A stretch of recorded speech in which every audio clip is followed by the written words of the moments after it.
Welcome, friends, and thank you so much for joining us. As many of you know, Ray Comfort has been dealing with some health issues lately, kidney stone, and a lot of you have been praying for him. You've been writing in, asking how he's doing. So today we're going to spend a little bit of time with Ray, talking about what he's gone through and tying that in with the whole concept of suffering. How does a Christian handle that?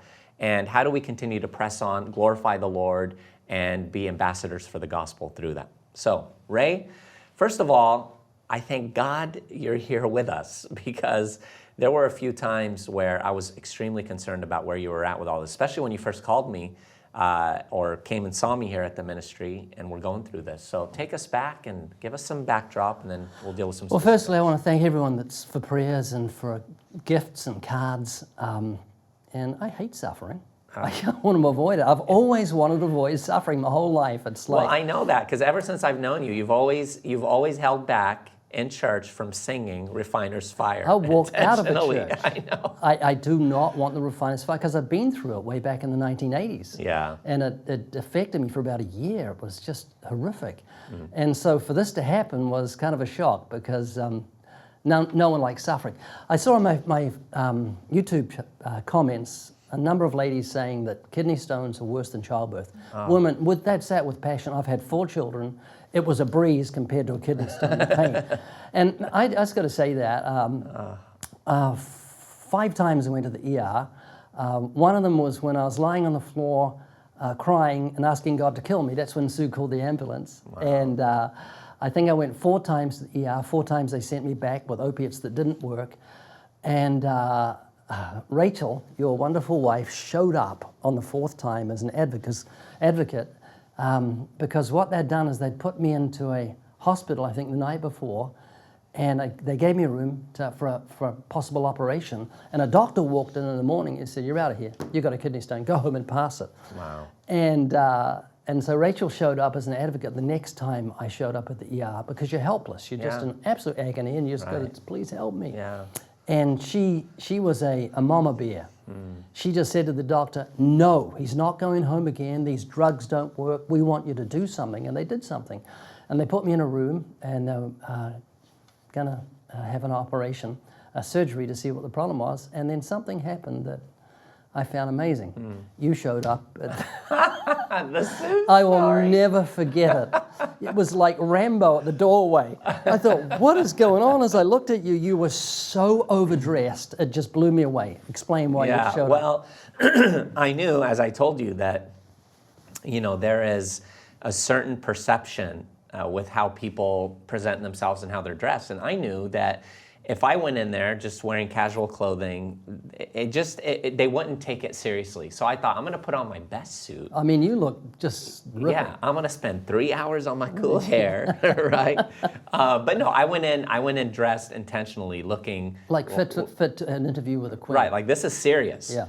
And I could not believe the response. You remember, right? What happened? Why don't you share a Well, little bit? they thought you were a doctor at one stage, and then you were sitting in a chair in my room with me, and in comes a nurse with a lazy boy recliner. No, sir, you must sit in this. We're not exaggerating. We're not kidding. This is exactly what happened.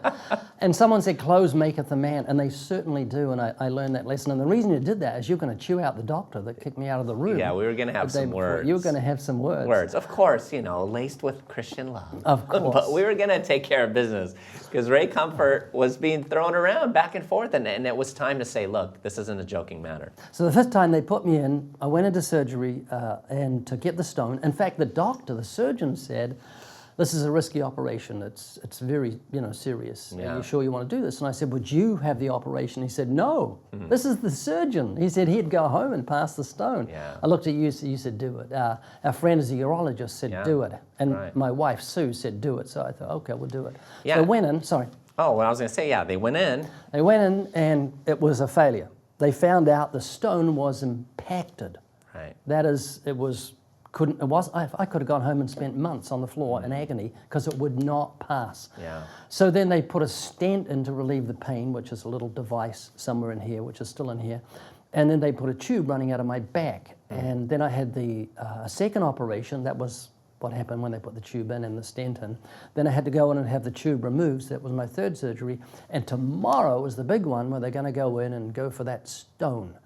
It's amazing how one stone can change your life. I mean, ask How a big lot. is this thing, No, Ray? hang on. Oh, that sorry. was my big moment. Sorry. It's amazing how one stone can change your life. Ask Goliath.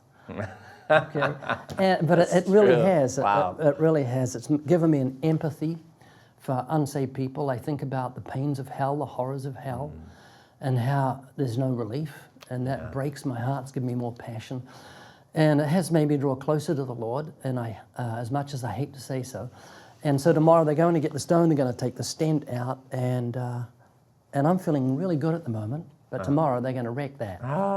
And we go There through we it go again. again. Yeah. Well, I'm so glad that we pushed it, because I remember after they went in, the doctor said, I'm so glad you didn't go home. It's good that you didn't. Well, he And they said it was finally only the realized. 30 years of surgery. It's only the fourth impacted stone that he'd seen, so it's very unusual. So I feel very special. Yeah, special Ray.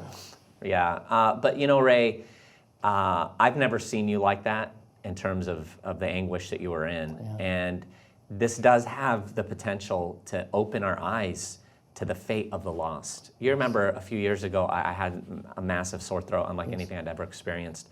And I literally, like you did, I was very open to the Lord taking me home. Yeah. It was that bad.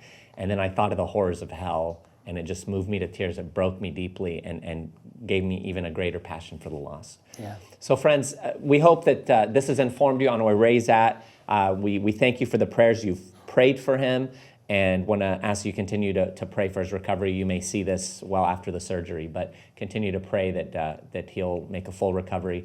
And the TV show, our TV show is launching, friends, and that's a part of what we do. We're talking about the compassion for the lost that we need to have. That's why the Way of the Master's relaunch is going to encourage you in doing that, and why we want you to share it with others. So please go to wayofthemaster.com, find out more about the listings of where it's going to be airing, and tell your friends about it. And make sure to go there and watch and be equipped to reach the lost. Thanks for joining us, and we hope to see you again soon.